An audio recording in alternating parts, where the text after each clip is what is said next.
교재 14페이지 하단 이제 2교시 출발을 하는데, 우리 좀 전에 1교시 때 했던 거 잠깐 이렇게 돌아본다면 1시간 했던 것에 제일 중요한 키워드가 뭘까요?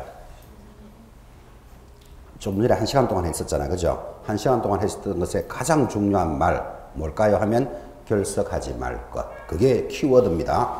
지금 뭐 신, 호, 등 이런 거 마르고 딸토록 떴습니다. 마르고 딸토록. 이제 첫 단계에서 접어놓으신 그 개념들을 우리 법 전반에 걸쳐서 다 거칠 거니까 앞으로 계속 만납니다. 제일 중요했던 말이 무엇입니까? 하면 결석하지 말 것. 그래서 합격하는데 고득점 과목으로서 꼭 가져가실 것. 이거를 당부드렸습니다. 자, 내려가면서 2교시에 2번 내려옵니다. 이 법의 제정 목적 제1조라 하여 이제 우리 법이 출발을 합니다. 그래서 제1조부터 출발을 하는데, 자, 이 법 제1조는 목적을 제시합니다. 이런 느낌도 가질 수 있죠. 공인중개사법의 제일 첫 번째 조문이 뭡니까? 하니까 목적이랍니다. 그러면 이 법을 만드는 사람이 이 법을 만들 때는 이것을 목적으로 한다 하고 1번에 딱 걸었단 말이에요. 그죠? 그 다음 2조부터 나머지 조문들은 1번 목적을 달성하기 위한 목표가 되는 거죠. 그래서 2조, 3조, 4조는 목적을 달성하기 위한 내용들로서 만들어져 있습니다.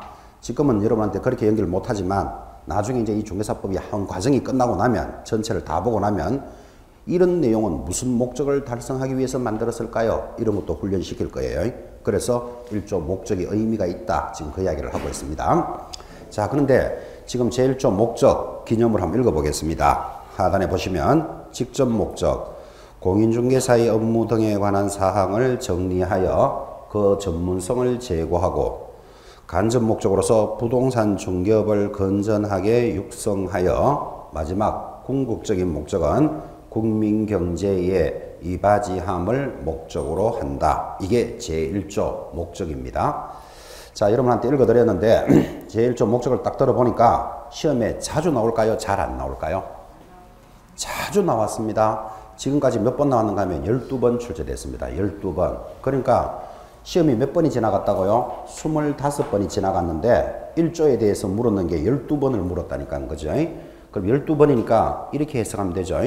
2번 칠 때마다 한 번씩 나옵니다. 그죠? 그래야 12번 나올 수 있잖아요. 2번 칠 때마다 한 번씩 나오니까 아예 여러분한테 강조할 때는 매년 나옵니다. 이렇게 강하게 수업을 해야 되는 거라. 그죠? 그럼 이런 배경을 왜 설명하는가 하면 그냥 1조는 중요하니까 잘 읽어 놓으세요. 이래가지고는 여러분한테 입력 안 됩니다. 그러니까 이거는 매년 나옵니다. 딱 이렇게 딱 접목해야 되고, 또 중요한 두 번째 이유는 지금 25회 시험이 막 지나갔는데 25회 시험에서 나왔을까요? 안 나왔을까요? 안 나왔습니다. 이게 왜 안 나오는가 하면 지금 바뀐 이 내용이 여러분한테 처음 만나는 내용이거든. 그러면 이번 25회 시험에서는 바뀔 목적을 물어야 될 이유가 없죠. 그래서 25회 때 안 나왔습니다. 역으로 말하면 세 번째 중요한 거, 여러분들이 만나는 시험 26회는 나올까요? 안 나올까요? 나온다. 딱 이렇게 접근하셔야 된다고. 그죠? 그러면 목적은 이런 내용입니다. 이렇게 듣는 것하고 이런 내용 때문에 중요합니다 하면 받아들이는 여러분의 자세가 달라집니다. 그래서 나온다 하고 지금 이 단원을 접목하셔야 되고, 설사 또 안 나왔다 하더라도 26회 때 명색이 이 법을 공부한 사람은 1조는 알아야 됩니다. 1조는 알아야 되기 때문에 중요한 단원입니다. 자, 그러면 목적이 12번이 나왔다는데 지금 목적이 여러분이 처음 만나는 내용입니다. 이게 원래부터. 그래서 이 법의 목적은 이렇게 돼 있죠. 공인중개사의 전문성을 제고하여 두 번째 부동산 중개업을 건전하게 지도 육성합니다. 자, 전문성이 제고되면 중개업이 건전하게 지도 육성되고, 최종 목적, 궁극적 목적으로서는 국민 경제에 이바지함을 목적으로 합니다. 그래서 이 단원이 여러분들 시험에서는 나온다 이렇게 강조하고 있습니다. 자, 원래 또 개정됐기 때문에 특히 더 물어야 됩니다. 여러분, 법이 개정이 된다. 앞으로 법이 개정됩니다. 이 말을 딱 듣거든 어떤 과목에서든 시험 문제다 이렇게 딱 접근하셔야 됩니다. 이게 왜 개정이 중요한가 하면, 예를 들어서 법은 아니지만 사람은 왼쪽으로 가고 그를 좌측 통행 그러죠. 뭐 차는 오른쪽으로 다녀야 된다 라는 게 만약에 법이 있다면 이거를 국가가 바꿨습니다. 사람이 왼쪽으로 다녀보니까 부딪히고 불편해. 그래서 이제부터 지하철 같은 데 가보면 가는 사람은 전부 우측 통행하라 이렇게 되어 있는 거 보셨죠? 그러면 30 몇 년 동안 좌측 통행을 시키다가 국가가 어떤 사정에 의해서 사람은 이제는 오른쪽으로 가고 차는 왼쪽으로 가세요 라고 바꾸는다면, 개정을 하면 국민들에게 알려야 된다, 안 알려야 된다? 알려야 되죠. 만약에 그걸 모르고 국민들이 생활하고 있으면 차도 왼쪽으로, 사람도 왼쪽으로 다니고 있으면 사고 날 확률이 높잖아. 그죠? 그러니까 어떤 내용이 개정이 되면 국가가 홍보를 많이 하겠죠. 이제부터 사람은 오른쪽으로 다녀야 된다. 그죠? 그렇게 홍보를 하고 가르쳐야 되는데, 만약에 그 내용이 시험을 치는 사람이라면 시험관은 문제를 내야 된다, 안 내야 된다? 당연히 내야 되는 거라. 그죠? 그래서 앞으로 여러분들은 시험하는 과정에서 어떤 과목이든 이 법이 이번에 개정된 내용입니다 하면 받아들이기를 시험 문제입니다 이래 받아들여야 된다고. 그래서 처음으로 개정됐기 때문에 더더욱이 중요하다고 이게. 그죠? 그래서 2년에 한 번꼴로 출제되는 데다가 작년에 안 나왔어요. 왜? 원래 바뀌는 걸 굳이 시험에서 물어야 되는 이유가 없기 때문에. 그러면 여러분들이 만나는 26회 시험에서는 1조는 나올 확률이 아주 높습니다. 이거. 그래서 체크하셔야 되는데, 자, 그러면 이게 12번이나 나왔다, 뭐 11번이 나왔다, 지금 이런 이야기를 하고 있는 거 보니까 자주 나오잖아. 그죠? 그러면 어떻게 문제를 내야 11번씩이나 12번이나 문제를 낼 수 있을까요? 이렇게 냈습니다. 문제를. 자, 이것들이 목적인데도 불구하고 국민의 재산권 보호에 기여함을 목적으로 한다, 이런 거 하나 걸어놓고 목적에 해당되지 않는 놈을 찾으시오, 이런 게 답이 되는 거라. 그죠? 국민 하니까 좋은 말인 줄 알고 목적이구나 퍽 찍는 순간 내년에 다시 만납니다. 국민의 재산권 보호 이런 게 목적이 아니라니까요. 또 문제 내기를 수요 공급을 조절하여 부동산에 관련되는 수요 공급을 조절한다. 이거 굉장히 중요한 표현입니다. 지금 여러분들은 막 입문하니까 그냥 가볍게 듣는 줄 모르지만 부동산 학개론에서 수요 공급의 조절, 이 말은 귀에 딱지가 않도록 배웁니다. 특히 수요 공급은 얼마나 중요한가 하면 밖에 나가보시면 미분양 아파트가 있다, 이런 말 들어보셨나요? 왜 미분양 아파트가 생겼을까요? 수요 공급이 조절이 안 돼서 그런 거라. 그죠? 지금 아파트는 100채를 지어놨는데 살 사람이 10명밖에 없어. 그러면 90채는 사람 비잖아. 그게 되죠? 그러니까 미분양이 발생하잖아요. 또는 부동산 가격이 폭등한다, 이런 말 들어보셨나요? 왜? 아파트는 100채가 있는데 사고 싶은 사람이 1000명이 왔어. 그럼 이게 10대 1이다, 이런 말 하잖아요. 그죠? 10명 중에 1명밖에 못 사, 그거를. 물건이 작기 때문에. 결국은 모든 부동산에 있어서 정책은 미분양이니 가격이 폭등되니 전세 대란이니 이런 등등의 문제는 전부 어디서 발생한다? 수요 공급의 조절에서 발생한다고. 그러니까 이 부동산 학교에서 이걸 얼마나 중요하게 공부하겠어요. 그런 중요한 말들을 설렁설렁 공부한 사람들은 아주 중요한 말이기 때문에 이게 목적이 안 된다고 생각하기가 안 쉽다, 이 말이에요 지금. 그죠? 이런 것들을 아닌 놈을 찾아라고 답이 들어온다, 이 말이에요.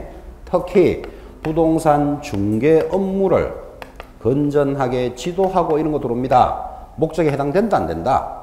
안 됩니다. 중개 업무를 건전하게 지도하는 게 아니고 중개업을 건전하게 지도 육성합니다. 글자 하나에 팡팍팍 날아갑니다, 완전히. 이러니까 어떤 분은 중개업이나 중개 업무나 뭐가 다릅니까? 이제 그 자기는 같다고 생각하니까 뭐가 다르기는 글자가 다르지, 지금. 그죠? 그리고 물으면 무식해서 사람 되는 거예요. 법이라는 것은 사회 규정이고 사회 규칙이기 때문에 자기가 해석하면 안 돼. 그죠? 그 이런 문제를 털려놓고는 중개사법은 글자만 싹 바꾸고 문제 낸다, 이런 말 잘해요. 그런 소리 듣는 순간 제가 말은 안 하지만 올해는 이래 찍어 놓습니다. 올해는 뒤에 뭐겠습니까? 날 샜다, 이런 게 붙어 있습니다. 그게. 업하고 업무가 글자가 다른데 자꾸 같다고 고집 세우고 있다고 지금. 그죠? 그래서 중개사법은 작은 범위 내에서 많은 문제를 내기 때문에 글씨 하나, 토시 하나, 문구 하나를 정확하게 봐야 됩니다. 그래서 여러분한테 수업하는 건 이제 앞으로 느끼겠지만 이렇게 하면 틀립니다, 맞습니다까지 하나하나를 다 짚어간다고. 지금 그것도 하나 짚었죠. 중개 업무 하면 틀립니다. 중개업을 건전하게 지도 육성합니다. 그래서 이런 식으로 문제를 냈는 게 가장 많이 나온 유형입니다. 유형. 자, 그러면 이런 문제를 대비하려면 목적을 어떻게 한다? 정확하게 알아야 된다라는 것을 여러분한테 전달해 주는 겁니다. 자, 그러면 목적을 정확하게 알기 위해서는 키포인트가 있죠. 공인중개사의 전문성을 제고하고, 이런 전문성 이런 걸 딱 잡고 계셔야 된다고. 요거 건드리면 무조건 풀리기 때문에 부동산 중개업을 건전하게 육성하지 중개 업무를 또는 중개업자를 건전하게 이렇게 들어가면 틀립니다. 그러니까 어떻게 들어올 줄 모르니까 업 딱 잡으셔야 되고, 최종 목적은 국민 경제에 이바지 하는 것을 최종 목적, 궁극적인 목적이다, 이렇게 말하고, 또 출제됐던 내용으로서 다음 목적 중에서 최종 목적을 찾으시오 라고도 나온 바도 있습니다. 그럼 최종 목적 나오면 여러분 뭐를 기억해야 된다? 국민 경제에 이바지함도 기억해 놓으셔야 돼요. 그래서 제1조 목적이라는 내용이 딱 출발하면 세 가지를 잡아야 된다. 전문성, 그 다음 뭐 업, 나머지 들어오면 다 틀려요. 업, 그리고 국민 경제에 이바지함이 목적인데 특히 국민의 재산권 보호에 이런 말들이 왜 틀리는가 하면 조심해야 되는 게 우리 과목 말고 그죠? 여러분들은 등기법도 배우게 되고 지적법도 배우게 되고 나머지 법들도 배우죠. 그 과목들의 목적 중에서 국민의 재산권이라는 말이 나오는 과목이 있어요. 그러니까 그런 과목도 배우기 때문에 이게 틀린다고 생각하기가 안 쉽다고 그걸 다 공부하기 때문에 그래서 세 가지를 정확하게 찾아야 됩니다. 이렇게 전달을 합니다. 자, 원래 처음 바뀐 내용입니다. 여러분한테 처음 만나니까 앞으로 이 법 딱 들어오면 목적하면 기억해야 될 것 세 가지. 첫째 뭐 전문성을 제고하고 업을 건전하게 지도 육성합니다. 중개업자를 건전하게 육성하고 중개 업무를 이렇게 들어가면 틀려요. 업. 그 다음 마지막 목적이 뭐다? 국민경제 이바지함을 목적으로 합니다. 이렇게도 나왔다 그랬잖아요. 다음 내용 중에서 최종 목적을 찾으시오 하면 답이 국민경제 이바지함인데 이제 내년 10월달 마지막 모의고사에 반드시 이 문제 넣을 겁니다. 그런데 국민의 재산권 보호 이런 거 걸어놓으면 맞다고 동그라미 치는 분 충분히 나옵니다. 이 정도로 강조하는데도 불구하고 그거 틀리시는 분은 이제 집에 공부 못한 애가 있는 거예요. 애 성적표 보면 이거 이렇게 보고 누구 닮았지 막 이런 생각하지 마라 이런 뜻입니다. 이게 이제 이 정도로 전달하는데도 틀리시는 분은 그래서 국민경제 이바지함이니까 최종 목적은 마지막 목적이잖아요. 그러니까 만약에 시험에 나오면 1, 2, 3, 4, 5 중에 마지막 5번이 답이겠지. 그렇게 찍으면 날 셉니다. 시험 문제 낼 때는 순서대로 안 적어 놓습니다. 이것도 썩습니다. 썩으니까 최종 목적은 별도로 기억해 놔야 돼요. 국민경제에 이바지한다. 별도로 기억하고 이제 오늘 여러분 첫 시간에 이 한마디라도 기억을 하게 하려고 이런 이야기도 한번 해보는 겁니다. 여러분들이 자격증에 시험에 합격하셔서 이제 자격증을 취득했다. 그러면 언젠가는 중개업을 하시겠죠. 언젠가는 뭐 빨리 할 사람도 있고 늦게 할 사람도 있는데 한번 물어봅시다. 시험에 합격하시면 중개업 언제 하실 거예요?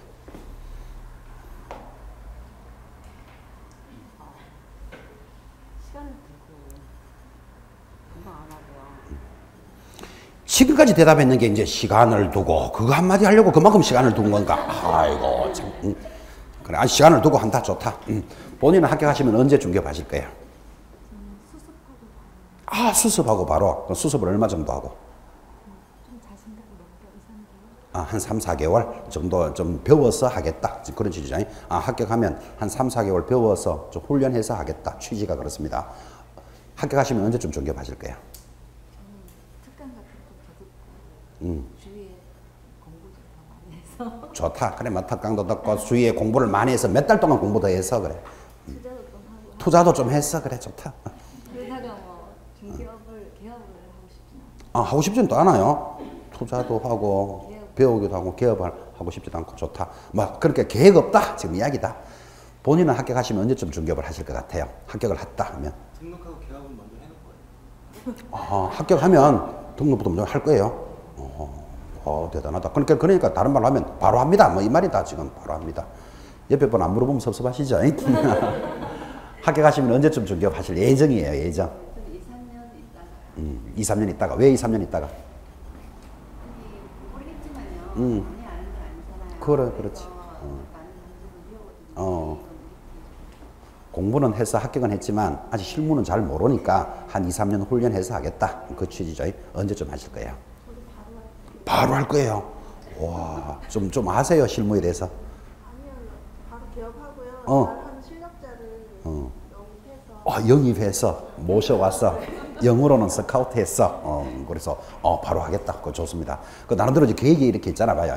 아직 계획이 없습니다도 있고 대체적으로 제가 이렇게 물어보면 한 1, 2년 정도 배워서 하겠다라는 취지가 많습니다. 그 지금은 말 그대로 계획이고 뭐 계획이 없습니다 했는 분도 바로 하는 사람도 있고 또 바로 하겠다 해놓고도 뭐 몇 년 있다가 할 수도 있겠죠. 그 제가 하고 싶은 이야기는 그러면 시험을 합격하시면 언젠가는 중개업을 할 텐데 중개업을 하려면 제일 먼저 뭐를 해야 되죠? 언젠가는 중개업을 하겠죠. 그럼 제일 먼저 뭐를 해야 되죠? 하니까 지금 바로 대답 나오잖아요. 오늘 배웠으니까 등록을 해야 됩니다. 그럼 맞아, 등록도 해야 돼. 그죠?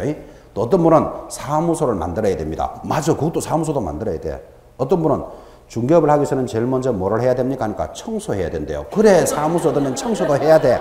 그래, 다 먼저 해야 될 건 맞아요. 어저께는 또 어떤 분한테는 사무소를, 그럼 중개업을 제일 먼저 하게 되면 뭐 하실랍니까? 하니까 뛰어다닌대요. 뭐 어디를 뛰는데? 하니까 물건을 많이 확보해야 된대. 아, 그래, 그걸 뭐 물건을 확보해야 된다. 이렇게 말하지, 뛴대요.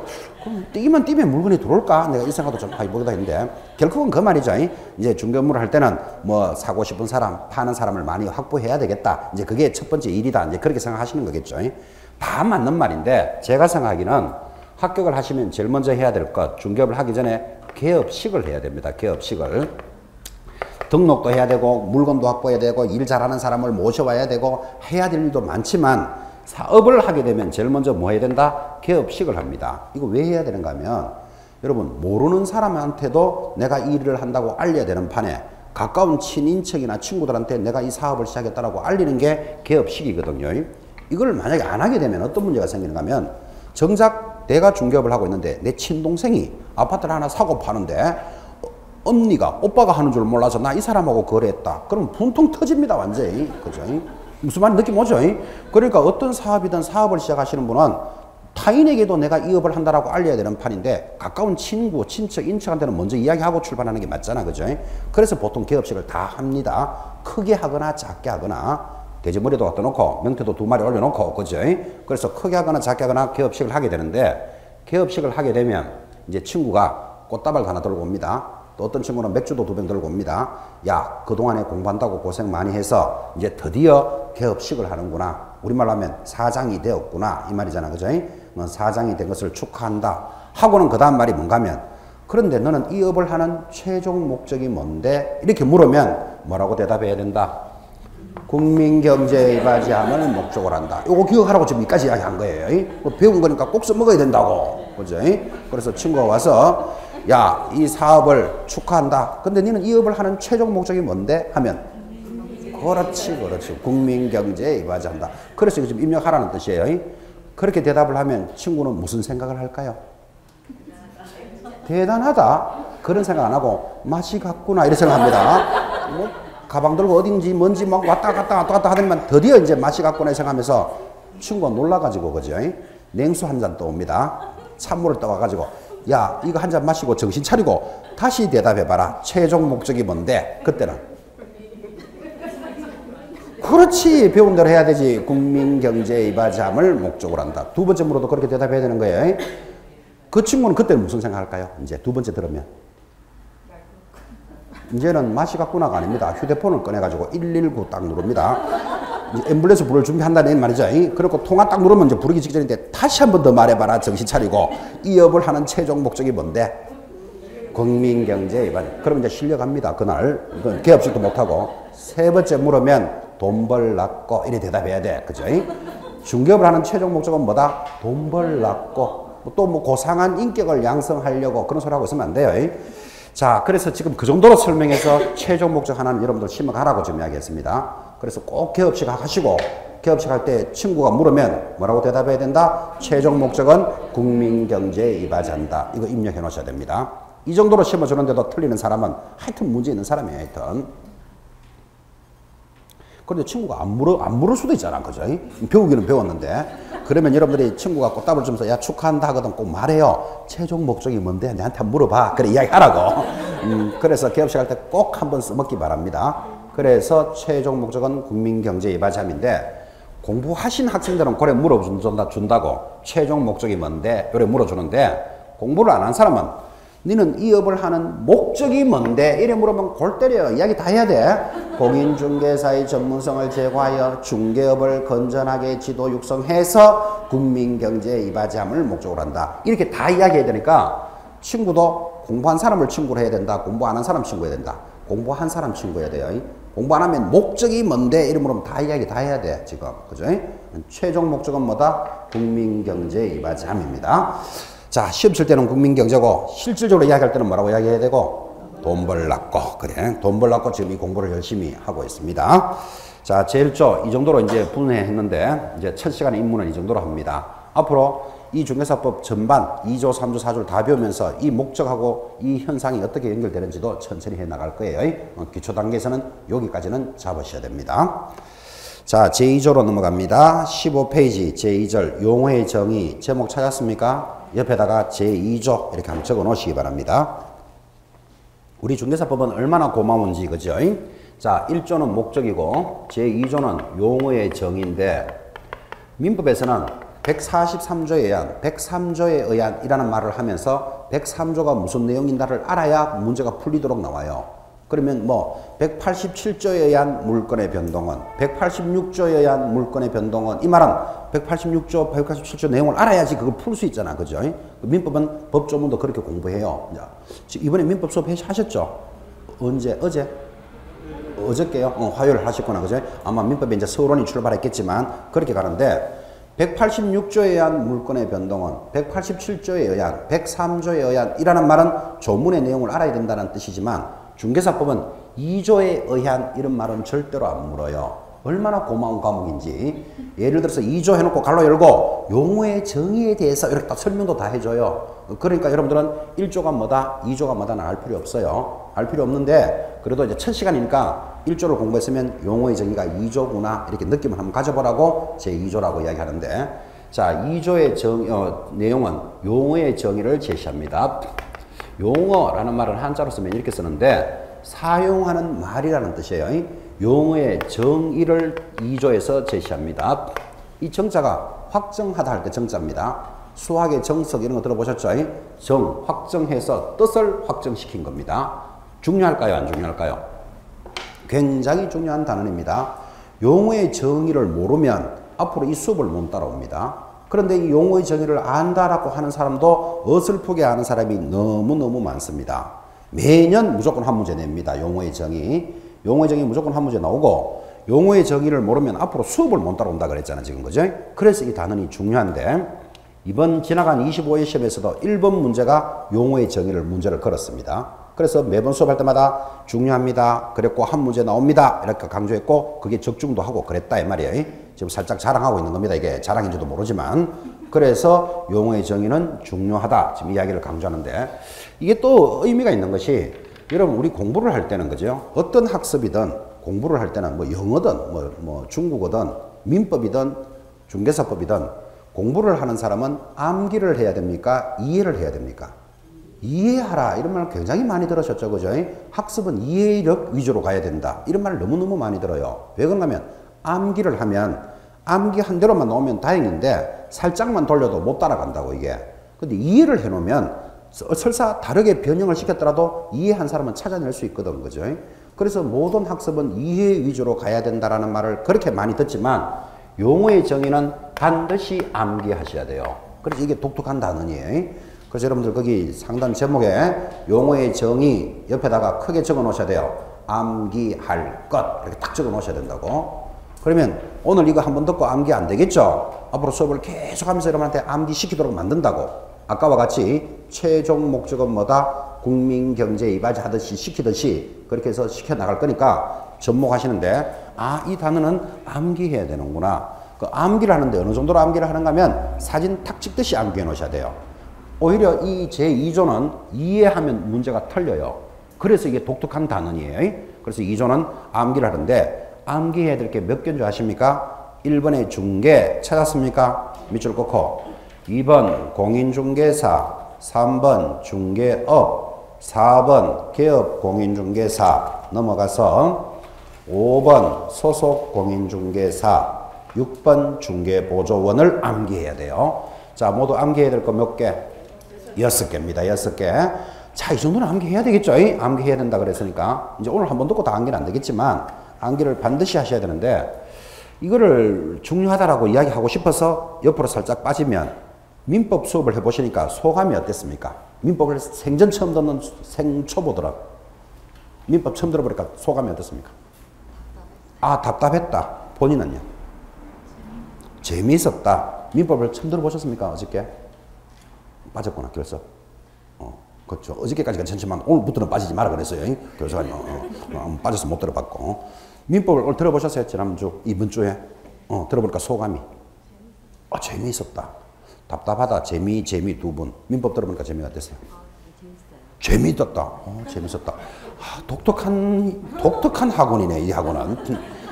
민법을 처음 들으시면, 그죠? 어렵다. 답답하다. 무슨 말인지 모르겠다. 이게 정상입니다. 이게 정상.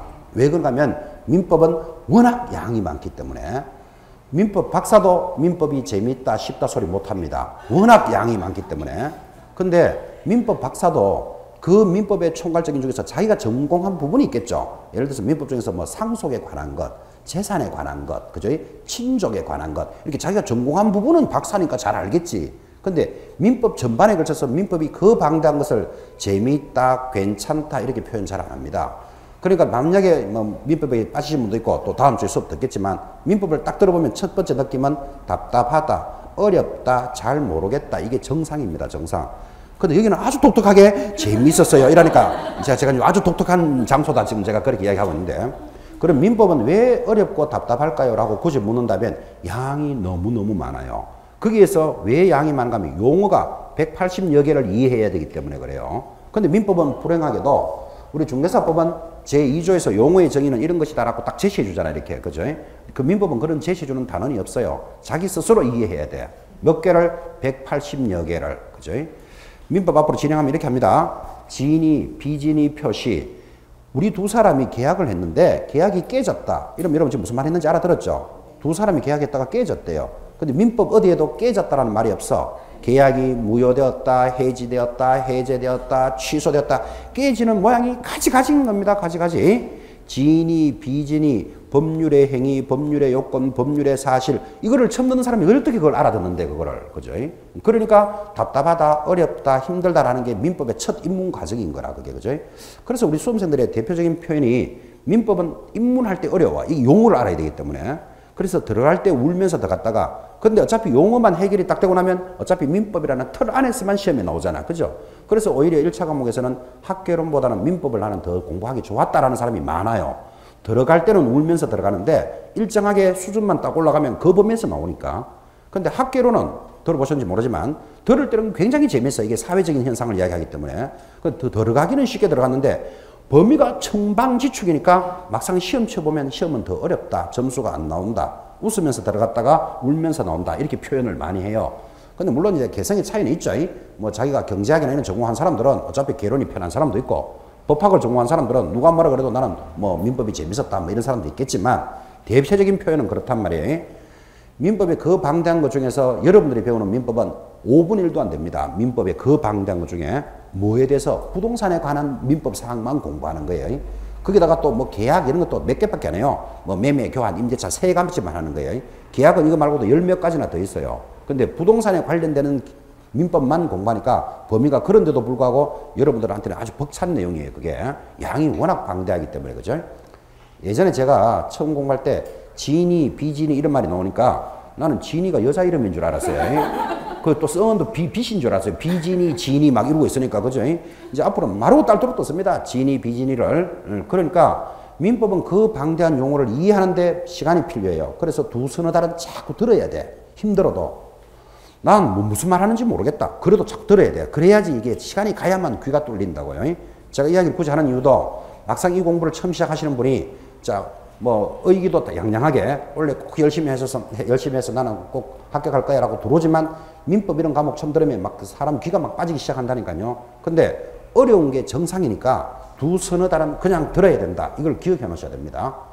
아주 이 자리는 독특하게 재미있는데요 하시는 분들은 아주 독특해서 그렇고 그건 아주 독특한 현상입니다. 그죠? 민법을 처음 들어보니까 어렵더라, 힘들더라, 답답하더라. 이게 정상적인 표현입니다. 정상적인 표현. 왜 그렇게 어렵다? 용어가 무지막지하기 때문에 그래요. 그런데 중개사법은 몇 개를 제시했다? 6개. 얼마나 효자 과목입니까? 그래서 이 6개는 암기해야 된다. 이걸 비교해서 설명했는데, 자, 이 단어는 암기하라 그랬잖아요. 그럼 왜 암기를 해야 되는가를 이렇게 순서를 달리해서 수업합니다. 2번부터 먼저 공부합니다. 공인중개사라는 정의가 있습니다. 이거 암기해야 된다 그랬잖아요. 지금 그죠? 자, 공인중개사라는 정의가 있는데 공인중개사에 대해서 여러분 너무나 잘 알고 있습니다. 오늘도 몇 번이나 말했을 겁니다. 나 공인중개사 학원에 간다. 공인중개사 자격증 공부한다. 공인중개사라는 말을 그렇게 여러분들은 많이 쓰지만 법은 이렇게 정해놨습니다. 2번 보시면 공인중개사라 하면 이 법에 의하여 공인중개사 자격을 취득한 자를 말한다. 이걸 암기하라 이 말이에요. 취득한 자에 동그라미 딱 합니다. 공인중개사 뭐라고요? 이 법에 의하여 자격을 취득한 자다. 이렇게 법이 제시를 했습니다. 자, 그런데 이제 이것도 문제를 내면 저는 워낙 강조하니까 그렇지만 일반적인 수험생들 이런 용어 문제 딱 내면 50% 틀립니다. 50%. 이조차를. 그죠? 시험에서 이 법에 의하여 시험에 합격한 자를 말한다. OX. X잖아. 그죠? 근데 이해를 하면 합격하면 공인중개사 맞잖아요. 자꾸 이렇게 생각하는 사람은 못 맞추는다니까 이거를. 그래서 이해하지 말고 암기하라 그랬잖아요. 자격을 취득한 자가 공인중개사입니다. 근데 우리끼리 말하면 아니 시험에 합격하면 공인중개사 맞잖아요. 자꾸 고집피우는 사람이 있다니까요. 왜 틀리는가 하면 우리 시험은 1차와 2차로 구분이 되어 있고 1차에 합격한 자 2차 시험만 치릅니다. 그럼 이 자리는 2차 과목이니까 1차 합격하신 분이 지금 넘어와 있습니다. 지금 넘어와 있는데 1차만 합격했다고 그 사람 보고 시험에 합격했으니까 공인중개사라는 말을 한다 안 한다 하지 않는다니까요. 합격해서 안 돼. 자격을 취득해야 돼. 그죠? 아주 정확하게 암기하셔야 됩니다. 이해하면 틀린다. 이렇게 전달했잖아요. 지금 그죠? 시험 이렇게 걸었습니다. 공인중개사는 이 법에 의하여 자격을 취득하고 중개업을 하는 자를 말한다. OX. 그런 말 없잖아. 하는 자를 말한다. 이런 것들. 그죠? 공인중개사는 이 법에 의하여 자격을 취득하고 등록한 자를 말한다. X입니다. X. 암기한 내용에서 조금이라도 벗어나면 틀리는 거예요. 그죠? 그래서 이해하지 말고 암기하라. 이렇게 전달하는 겁니다. 그런데 이 공인중개사가 더 중요한 게 3명이 있습니다. 3명. 1번 공인중개사가 있고 2번 소속 공인중개사라는 것도 있습니다. 좀 더 나오겠지만 봐요. 여기도 공인중개사, 여기도 공인중개사. 3번 개업 공인중개사도 있습니다. 봐요. 여기도 공인중개사가 있잖아. 그래서 공인중개사라는 사람은 모두 몇 사람이 있다? 3사람이 있는 거예요. 처음 공부하시는 분은 공인중개사가 무슨 3사람이나 되는 공? 이것조차도 걱정스러운 사람이 있습니다. 근데 보다시피 3사람 있고 이 3사람들은 모두 다 다른 사람들입니다. 이거를 구분 못하면 이제 점수하고 연결 안 되는 거예요. 자, 일단 입문하시는 분들은 이렇게 기억합니다. 공인중개사가 뭐라고요? 자격을 취득한 자인데 모두 몇 종류가 있다? 3종류가 있다. 이거를 기억해 놓으셔야 돼요. 그러니까 하나하나가 다 다르다고 이게. 그러니까 슬쩍 설명한다면 소속 공인중개사는 자격을 취득하고 어딘가에 소속이 되어 있는 사람입니다. 그럼 우리말로 하면 직원입니다. 직원. 그 다음 개업 공인중개사는 자격을 취득하고 자기 이름으로 등록한 자입니다. 이게 다 다른 사람들이죠. 자, 다르다는 것을 강조하고 싶어서 이렇게 물어봅시다. 1번 공인중개사는 자격을 취득한 자 그랬잖아요. 자격증이 어디 있을까요? 자격을 취득했다면서 뭐 그 자격증이 어디 있을까요? 장롱 속에 있습니다. 장롱 속에. 예, 그 사람을 보고 공인중개사라 부릅니다. 그 다음 소속 공인사는 자격을 취득하고 어딘가에 소속이 되어 있다 그랬죠. 이 사람은 자격증이 어디 있을까요? 사무실에 걸어놓습니다. 게시합니다. 봐요. 다르잖아. 공인중개사라도. 그죠? 세 번째는 자격을 취득하고 자기 이름으로 등록한 자라 그랬죠. 그럼 이 사람은 자격증이 어디 있을까요? 역시 사무실에 게시해놔야 돼. 그죠? 법에 그래 되어 있어요. 게시 안 하면 100만 원 이하의 과태료예요. 자, 그렇게 해서 일단은 구체적으로 다 구분하면 좋겠고 처음 공부하는 생초보들은 구분하는 것조차 안 쉽습니다. 그러니까 공인중개사는 3종류가 있다. 이 말은 알아놔야 돼 일단. 그래놓고 이제 앞으로 수업을 해가면서 자기 것으로 익혀나갈 거예요. 이 공인중개사가 이 법에 의하여 자격을 취득한 자라는 것을 강조하고 싶어서 여러분한테 이런 설명도 또 해줍니다. 여러분도 똑같이 갑니다. 원래 스토리가 그렇게 지나갔는데 10월 26일 이번 일요일 시험 쳤습니다. 내년부터 이제 우리 중개사 시험은 토요일 응시합니다. 모든 국가고시가 일요일 시험을 쳤다가 중개사 시험만 일요일 쳤거든요. 모든 국가고시는 일요일 치다가 토요일로 다 바뀌었어요. 오래전에. 왜 그 토요일로 시험 날짜가 바뀌는가 하면 일단 주 5일 근무제가 도입되면서 금요일부터 벌써 휴무잖아요. 그 토요일도 휴무고 일요일 휴무인데 꼭 일요일 시험 치니까 불편하더라고. 그 다음 교회 다니는 사람들 특히 싫어해요. 일요일 시험 치러 나오는 거. 감독자들도 싫어해. 이런저런 불편한 게 많아가지고 모든 국가고시는 토요일로 바뀌었는데 중개사 시험만 올해까지도 일요일 쳤어요. 이거 왜 일요일 쳤는가 하면 이렇게 그 장소를 구하는 문제라든지 많은 인원이 응시하다 보니까 일요일 쳤는데 이제 이것도 내년부터는 토요일로 바뀝니다. 여러분부터 이제 토요일 시험을 칩니다. 자, 이렇게 10월 26일 시험 쳤다. 그러면 한 달 뒤에 11월 26일 합격자 발표합니다. 여러분도 이 스토리와 똑같이 갑니다. 합격자 발표한 날로부터 얼마 내로? 1개월 내로. 그러니까 이제 12월 26일 되겠죠. 자격증을 교부합니다. 자, 이거조차 시험 문제인데 자격증 교부 언제 한다고요? 1개월 하면 틀려요.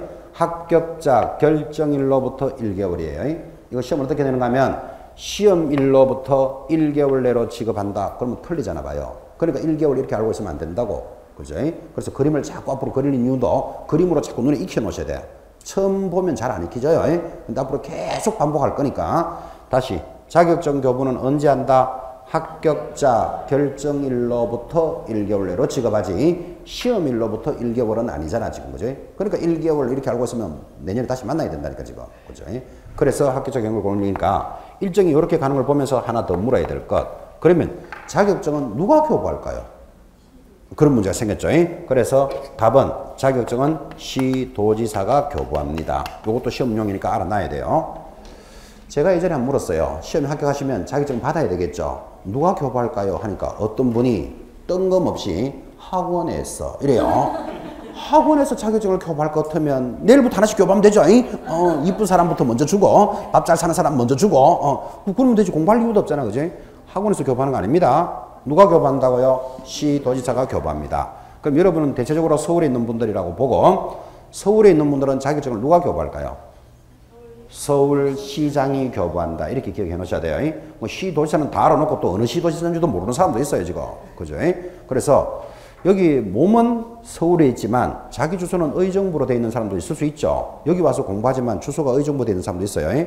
그 다음 자기 집은 의정부, 뭐 양구, 뭐 저기 뭐 남양주라도 공부는 서울에서 하고 서울에서 시험 치는 사람도 있다니까요. 사정에 따라서. 그러면 시험이나 이런 것들은 응시를 편안하게 하더라도 합격을 하면 의정부에서 온 사람은 경기도지사가 교부합니다. 느낌은 대충 오죠.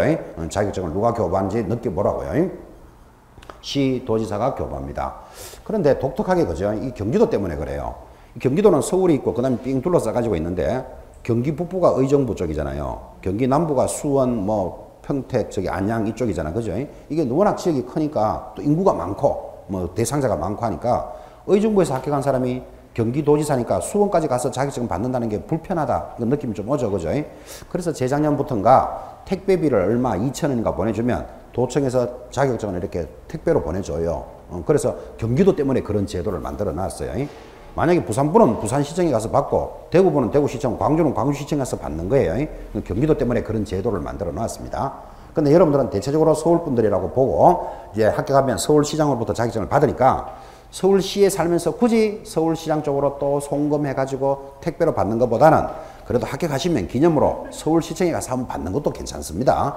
굳이 택배로 받지 말고. 서울시청이 나 어딘지 모르는데 그러면 할 수 없고 서울시청이 어디 붙었는지 모르니까 받으면 그건 할 수 없고 그지? 그래도 1년 동안 공부해서 시험에 합격하면 자격증은 서울시장으로부터 받으니까 씩씩하게 서울시장 한번 가보는 것도 괜찮습니다. 구경도 하고 요즘 서울시청도 잘 만들어 놨다는데 그래서 시도지사한테 받으러 가야 되는데 지금 이 공인중개사라는 것을 설명하고 싶어서 여러분이 합격을 딱 했다 그러면 12월 26일까지는 자격증 교부한다 그랬잖아. 그죠? 그러면 굳이 12월 26일까지 기다릴 필요 없죠. 12월 1일이면 벌써 자격증 받아야지.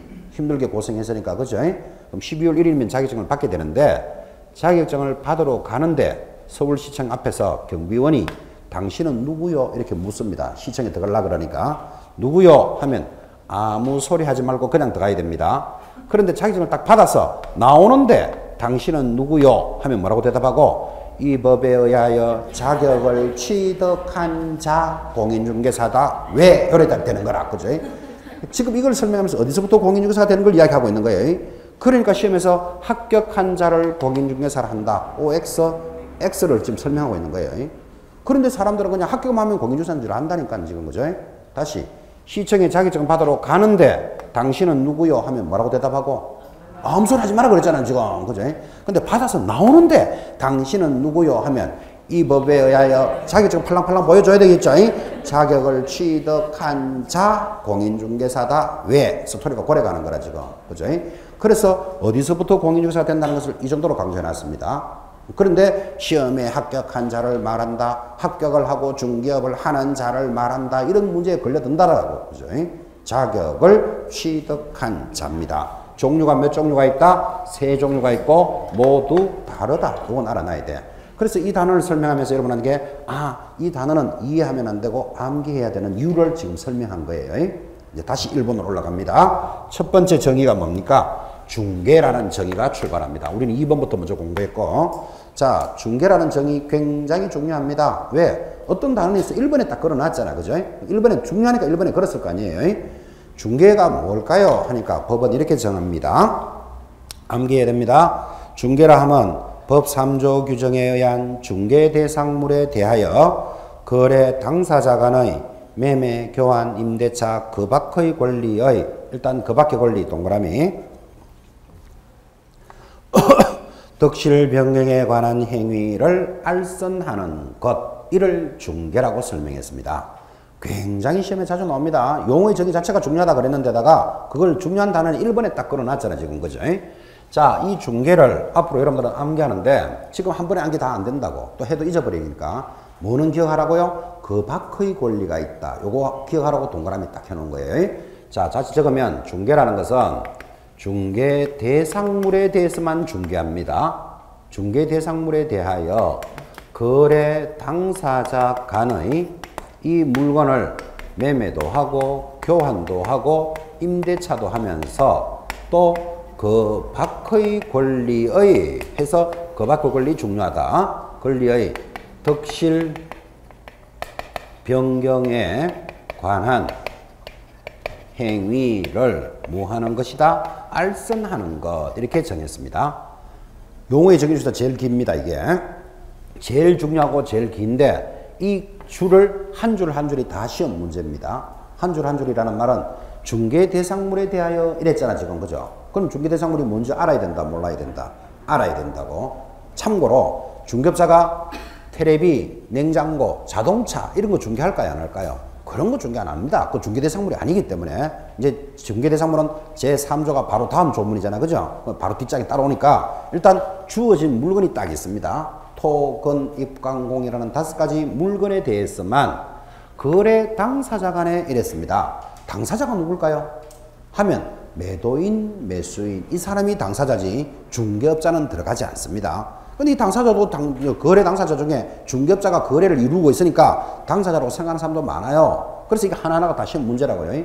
그럼 이 물건에 대해서 당사자들이 뭐를 한다? 매매, 교환, 임대차. 매매, 교환, 임대차를 앞으로 민법을 배우면 채권적 행위다, 이렇게 말합니다. 지금 채권, 물건 이런 조차도 쉬운 건 아니지만 어쨌든 채권적 행위와 그 밖의 권리의, 그러니까 채권적 행위 말고 그 밖에 또 뭐가 있대요. 그 밖에 뭐가 있으니까 대비되는 것으로서 이거를 뭐라 부른다? 물권적 행위다. 그래서 채권적 행위와 물권적 행위를 덕실 변경합니다. 덕이 뭐죠? 덕 얻는다 이런 뜻이에요. 실 잃는다 이런 뜻이에요. 덕실이 서로 변경하는 것에 대해서 알선하는 것, 이를 중개라고 정의를 내립니다. 자, 이게 이제 만만찮은 내용이기 때문에 앞으로 이 내용을 여러분한테는 그림으로 많이 전달을 할 겁니다. 이 그림은 수백 번을 봅니다, 앞으로. 지금 이렇게 그림을 그립니다. 지금 이 내용을 그림으로 옮기면 이 집을 가지고 있는 사람, 요 집같이 생겼죠? 집이 부동산입니다. 부동산을 가지고 있는 사람을 갑이라고 부르고 집주인입니다. 이 물건을 사고자 하는 사람을 매수인, 을이라고 부르겠습니다. 그리고 여기 개업공인중개사가 중개하는 게 그림입니다. 지금 이 많은 내용을 전달했지만 이 많은 내용이 그림을 딱 보면 그림은 좀 이해하기 쉽나요? 부동산을 가지고 있는 자와 사고자 하는 자 사이에 이 물건을 중개하는 자가 있습니다. 그래서 이 그림이 중개하는 건데 지금 옆에 있는 이 내용이 그대로 그림으로 나타나 있습니다. 그래서 앞으로 그림을 보면서 이 말을 기억하라고요. 그림을 보니까 이렇게 되죠. 중개가 무엇입니까? 하니까 중개라는 것은 똑같은 내용이니까 중개는 중개 대상물에 대하여 이 물건을 이야기합니다. 토, 건, 입, 관, 공이라는 5가지가 있어요. 이 물건에 대해서 거래 당사자 간에, 당사자가 누구지요? 갑하고 을을 당사자라고 부릅니다. 이게 왜 갑을로 부르는가 하면 이 매도인과 매수인, 임대인과 임차인 이런 말 하려면 귀찮아 죽겠거든. 그러니까 아예 사람을 나타낼 때는 법으로는 갑, 을로 표시를 잘해요. 그래서 파는 사람 갑, 사는 사람 을, 아니면 집주인 갑, 새 사는 사람 을 이렇게 자꾸 말하는 거예요. 갑과 을 사이에 이 물건을 뭐 한다고요? 두 사람이 매매도 할 수 있고 교환도 하고 임대도 하고 또는 그 밖의 권리가 있다는 것도 중요하다. 그 밖의 권리의 득실이 서로 바뀌어요. 어떻게 바뀌는가 하면 이 을이 대금을 납부하면 이 아파트라고 치고 아파트의 소유권이 이쪽으로 넘어오는 걸 우리는 매매라고 부르잖아. 그죠? 그래서 매매할 수 있으니까 득실이 서로 바뀌잖아요. 이 사람의 소유권이 이쪽으로 넘어가니까 득실이 변경하는 것에 대해서 이렇게 알선해 주는 것. 이것을 뭐라고 부른다? 중개다. 이렇게 부릅니다. 아주 중요한 단어이고 첫 번째 단어인데, 자, 그러면 이 단어들이 다 중요하고 이것들을 앞으로 계속 공부해 나가겠지만 여기서 배울 수 있는 것, 왜 암기해야 되는가를 가르쳐 주고 싶어서 시험에 이렇게 나왔어요. 대답해 봐요. 중개라는 중개 대상물에 대해서 거래 당사자들이 그 물건을 매매, 교환, 임대차의 득실 변경에 관한 행위를 알선하는 것이다 하고 시험에 나왔다고. O, X. X죠. 왜 X? 그 밖의 권리 지금 빼고 이야기했잖아요. 그죠? 자, 뭐 어떻게 공부해야 되는지 이해하시겠습니까? 지금은 이해를 하고 따라오면 좋지만 지금 이해할 필요 없고 암기하라 그랬죠? 그 밖의 권리가 빠지면 털린다. 이렇게 딱 접어야 된다고. 이게 빠진데도 불구하고 말은 됩니다. 이 물건에 대해서 매매, 교환, 임대차 할 수 있잖아요. 그 득실 변경을 알선하는 것도 중개가 충분히 되지만 이게 빠진데도 불구하고 그걸 맞다고 해버리면 앞으로 물권적 행위는 득실 변경 못한다는 말이 된다고. 그래서 반드시 중개의 대상에는 채권적 행위와 물권적 행위를 대상으로 한다는 말을 익혀 놓으셔야 돼요. 이해하면 좋지만 이해하지 말고 그 밖의 권리 빠지면 털린다 하고 지금 동그라미 딱 한 거예요. 그래서 채권적 행위와 물권적 행위를 대상으로 중개하는 것을 알선합니다. 자, 그런데 이렇게 들어놓고도 중요한 거 하나. 채권적 행위와 모든 물권적 행위의 득실 변경을 알선한다. 그러면 또 털립니다. 원래 시험 문제이기도 하지만 모든 물건은 안 돼. 물건 중에서도 되는 것도 있고 안 되는 것도 있기 때문에 그래요. 자, 그러면 또 물건이 뭐길래 되는 것도 있고 안 되는 것도 있습니까? 이제 또 이렇게 연결이 되잖아. 그죠? 근데 아직 여러분 민법을 아직 처음 듣도 안 했기 때문에 민법에서 배우게 되는 물건에 대해서 그냥 슬쩍 한번 짚어주고 가는 거예요. 이건 어디서 공부한다? 민법에서 공부하겠죠. 물건은 사람이 물건을 지배하는 권리를 물권 그래요. 물건이 뭐라고요? 사람이 물건을 지배하는 권리다. 이게 물건이에요. 자, 물건을 지배하는데 그때 물건이 뭘까요? 아, 부동산 하니까 물건이 뭘까요? 하니까 부동산만 물건인 게 아니고 볼펜, 책상, 안경, 신발, 옷이 전부 물건이잖아. 그죠? 부동산도 물건이지만, 그죠? 그러니까 물건이 뭘까요? 하면 여러분이 가지고 있는 게 전부 다 물건이에요. 그 많은 물건들이 있지만 말을 하기 힘드니까 볼펜만 하나 딱 들고, 볼펜도 물건이잖아요. 그럼 사람이 이 볼펜을 지배하는 권리를 물권이라 그런다니까. 그죠? 그럼 여러분은 그 볼펜에 대한 물건에 대해서 무슨 권리가 있습니까? 첫째, 점유하고 있잖아. 지금 가지고 쥐고 있죠. 그래서 물건이 딱 들어오면 물건에 대한 권리는 어디에서부터 출발한다? 점유권에서부터 출발하는 거예요. 지금 볼펜 들고 있죠. 그럼 여러분들 이러면 되죠. 나 이 볼펜에 점유하고 있다. 이러면 되잖아. 점유라는 권리를 가지고 있기 때문에. 근데 점유권만 있는 게 아니고 뭐도 가지고 있죠? 볼펜이 자기 겁니까? 소유권도 있는 거예요. 그럼 나 이 볼펜에 대해서 소유권이라는 권리가 있다. 그게 물건에 대한 권리예요. 아, 딱 들어보니까 물건에 대한 권리는 어디서부터 출발한다? 점유권과 소유권에서부터 항상 출발해요. 그래서 이거를 본래의 권리, 본권이다. 이렇게 불러요. 본권. 그죠? 본권이라는 말이 물건에 대한 기본적인 권리다. 이거예요. 그런데 보통 여러분들이 지금 물건이라는 볼펜이라는 물건을 들고 있지만 볼펜을 점유도 하고 또 자기 거잖아요. 소유권 둘 다 가지고 있어요. 그런데 어떤 사람은 오늘 볼펜을 안 가지고 왔어.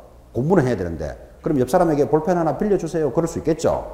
볼펜 하나 빌려주세요 하면 그 사람 빌려준다 안 빌려준다? 빌려줍니다. 왜 빌려줍니까? 가진 게 볼펜밖에 없으니까 빌려주지 뭐. 그죠? 볼펜을 빌려줍니다. 그러면 볼펜을 빌린 사람이 나 이 볼펜에 대해서 점유하고 있다. OX. 오죠. 점유하고 없잖아, 지금 손에. 근데 점유만 하지, 나 이 볼펜에 대해서 소유권도 있다. 이러면 빌려준 사람 징계를 확 나야 되죠. 지 것도 아닌데 무슨 그 소유는 못 하잖아, 그지? 그래서 배울 수 있는 것, 점유권과 소유권은 같이 가지고 있을 수도 있지만, 점유권만 있거나 소유권만 있을 수도 있어. 지금 그런 예를 들었잖아, 지금, 그지?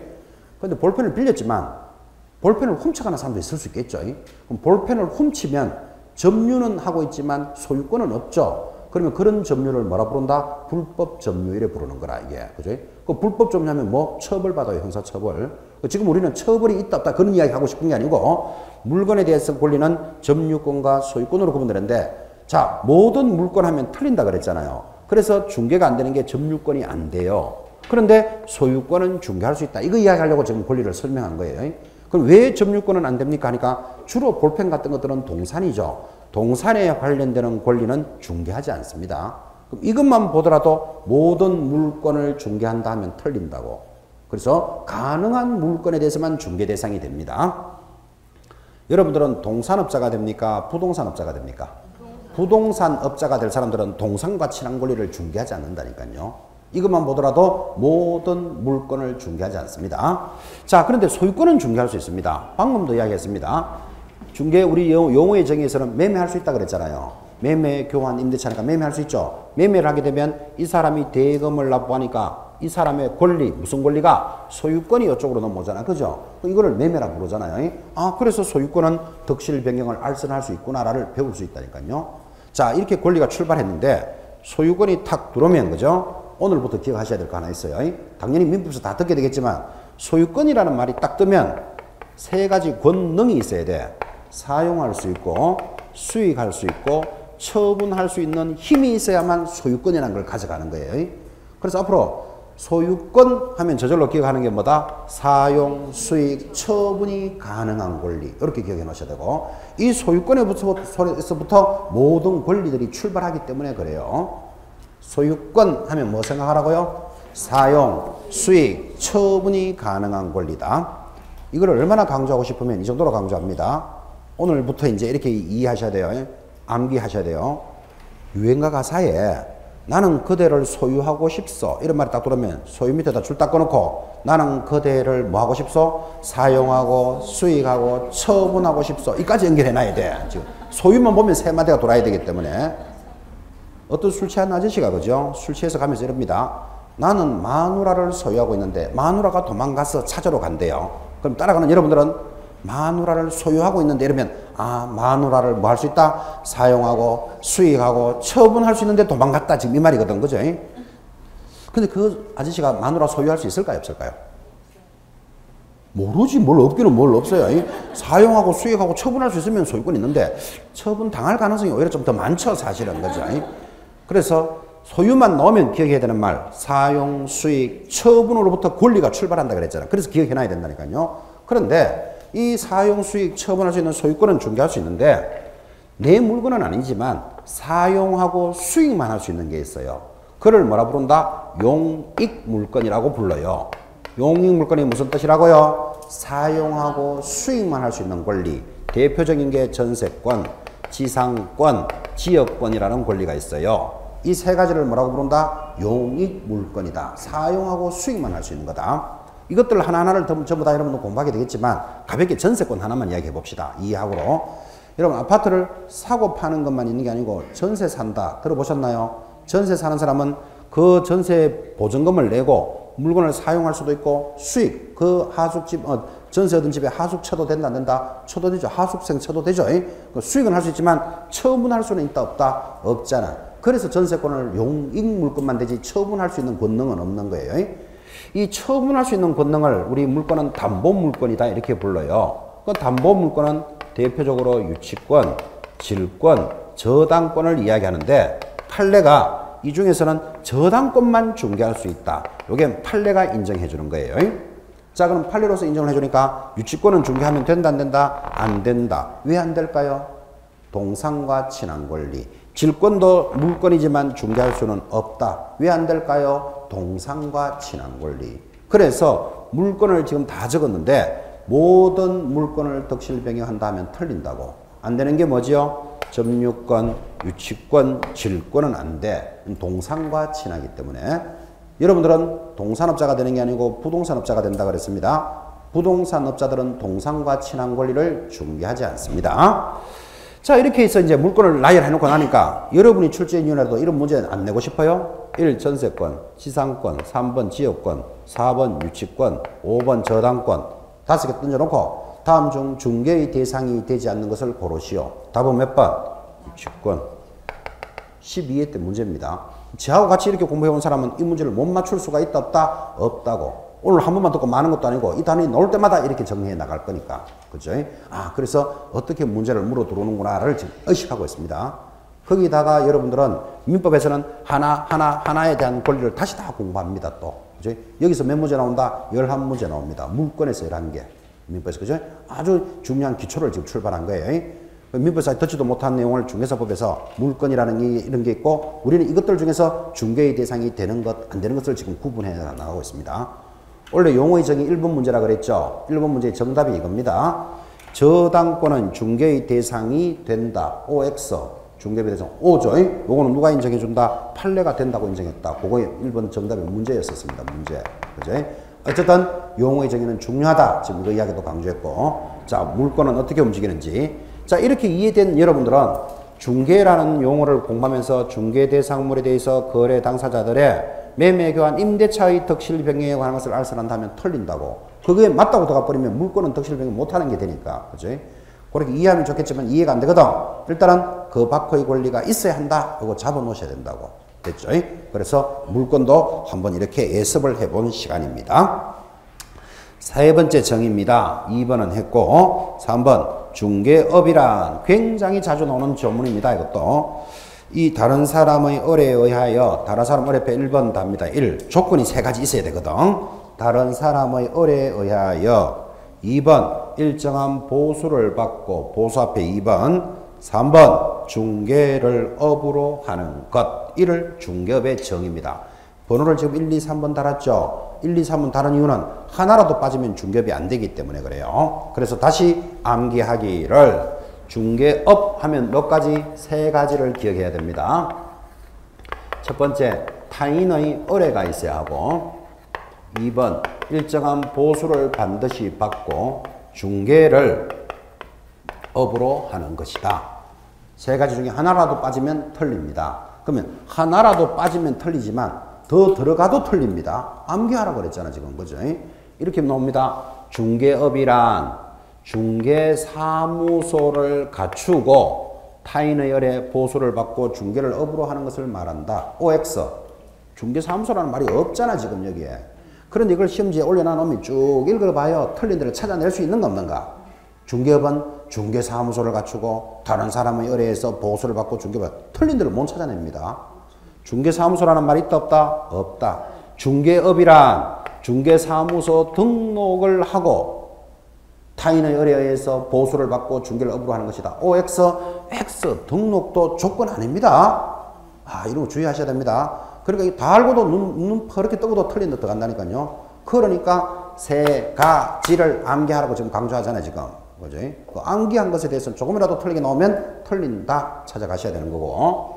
하나 더 간다면 그럼 업이 무슨 뜻입니까? 이렇게 물으니까 우리 유권 해석은 업이 되기 위해서는 불특정 다수를 대상으로 그 행위가 계속적이고 반복적이면서 영리성이라는 3가지 조건이 있을 때만 업이 되더라. 여기까지도 기억하셔야 돼요. 그래서 중개업이라는 조건은 양이 좀 많아졌어요. 타인의 의뢰가 있어야 하고 일정한 보수를 받고 중개를 불특정 다수를 대상으로 계속적이고 반복적으로 영리성을 요구합니다. 6가지가 조건이 되네. 그죠? 여기까지가 중개업에 대해서 여러분이 준비해야 될 공부입니다. 필기 너무 열심히 하시는 것 같아서 좀 걱정스럽습니다. 입문과정은 잘 듣는 데 의미가 더 큽니다. 잘 듣는데 앞으로 필기할 시간 많습니다. 필기를 잘 하시는 분은 별명이 그죠? 3대 빵입니다. 3대 빵. 왜 3대 빵인 줄 압니까? 필기한다고 내용 못 들어. 1대 빵. 적으면서 틀리게 적어. 2대 빵.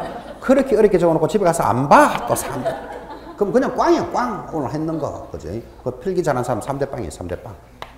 필기는 앞으로 계속 많이 할 거니까 입문 과정은 잘 들어보세요. 중개사법 말고 지금 이번 주부터 수업이 출발했잖아. 그죠? 민, 개, 공 이렇게 들으면서 자꾸 이렇게 잘 들어본다. 그리고 하던 분들이 아닌 생초보들이기 때문에 자리에 앉아서 자꾸 듣는 연습을 많이 해보셔야 돼요. 그것도 굉장히 중요해요.